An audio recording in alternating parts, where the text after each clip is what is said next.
program, ladies and gentlemen.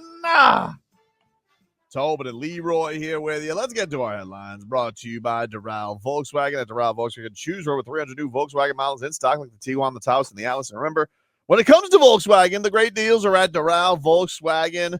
We got the national championship tonight between Florida and Houston. Duke blew it. Blew it. Wow. Blew it, dude. Shocking. That's enough to make Cooper Flagg's draft stock, fall to Miami. Do you think he comes back for a second year because of that, or you think he's out of here? The only team I would consider doing that is if it was the Wizards, because I don't. Who wants to play for that franchise? That's bad. Who wants to play for that franchise? But no, I think he's lock, stock, ready to go and get the hell out of Duke. It's too good. He's too good for that. But that'll get going tonight. 8:50 is what they claim for your tip-off tonight. Congratulations to UConn, the women's, the Lady Huskies, back on top. Wasn't even close. Holy smokes. One of the great programs in sports history, the UConn women Huskies. So I'm not a big fan of Gino Auriemma. He's a bit unctuous for my liking. That's usually what happens with winning. Paige, though. Paige. Oh, fun to watch. Seems like the perfect player to start the Miami Soul comeback franchise with, That's when is expansion? Do we get expansion now? Let's see. Like that typing? You mean?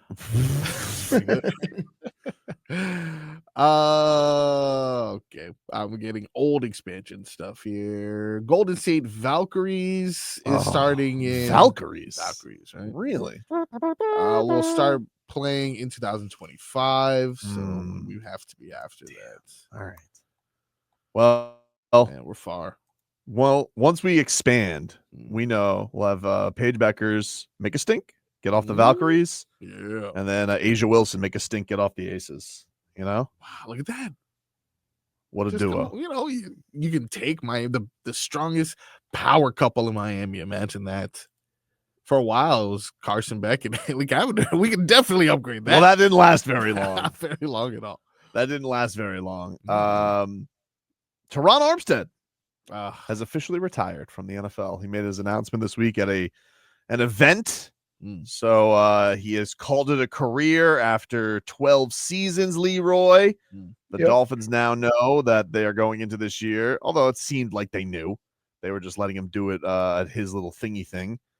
That they are going into this year with Patrick Paul as their starting left tackle. Are you nervous? Not really. Like there's certain things he's gonna have to go through. It's unfortunate that he wasn't able to get some consistent run so that he would have more of a feel of what needs to be done or how it needs to be done. I told you what I would have did. I would have played him at left guard right next to Terron. Yeah. And then just kick him out. But what he would learn is how to play with a left guard.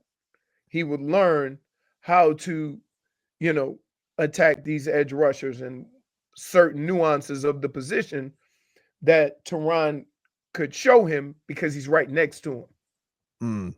And I think that's a lot of things that, there's been a lot of offensive linemen who are really talented that they've put at different positions just to get them experience, knowing that in a couple of years they're going to move out. I mean, the one I could think of is when I was in Baltimore and they drafted Jonathan Ogden, he was a left guard.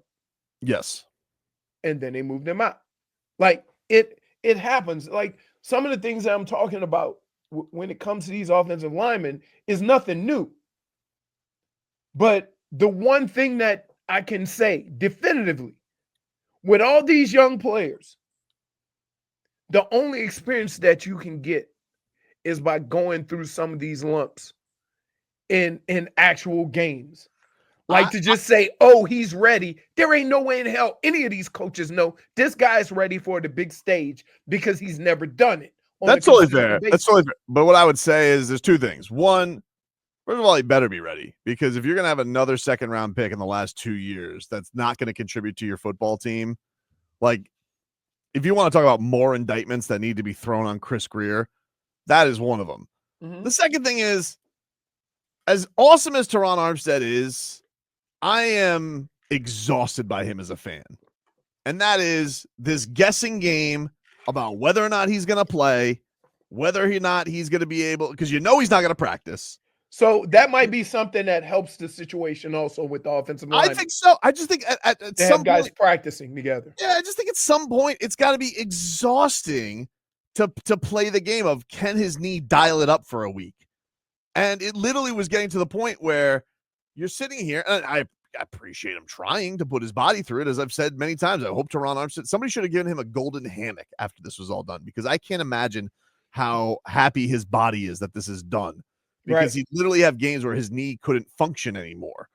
But it just got exhausting from a perspective of, like, is he going to play? Is he not going to play? Okay, he's out there. Is he going to be able to last? And then, now, and just got to the point, every time you got to Thanksgiving, you're like, yeah, this is over. We know. Right. We know it's not going to be the same for him. And it takes nothing away from his talent, but it's almost like the poster child for this 3-year span is Terron Armstead. It's like all the talent of the world, but it's built flimsy. It's like it literally can be taken away like that. And so it's something about going into games as a coach in an organization, not knowing, especially on this team, who's going to be able to participate. I think when one of the biggest things that I've told you about offensive line is continuity. When you look at all the successful offensive lines, go look at how long they've all played together. Go look at how many snaps they got together. And that is a sign of both consistency and being able to get them and coordinate with the offensive line how you want things done, because you're teaching the same guys, that way of doing things. When you have to move guys in and out and in and out, and a lot of times it wasn't moving guys in and out for failure, it was because of injury. And you get 2 or 3 offensive linemen, and now you're shuffling, and now you're shuffling, and now you're shuffling. If this team could get 5 guys to play 15 plus games together, it's going to look better. I'm telling you, it's going to look better. And it's not going to have anything to do with, oh, this guy's a Hall of Famer or this guy is this. They're going to figure out how to play together. And I think it's something they never got an opportunity to do because of guys being in and out, hurt, and then Eichenberg.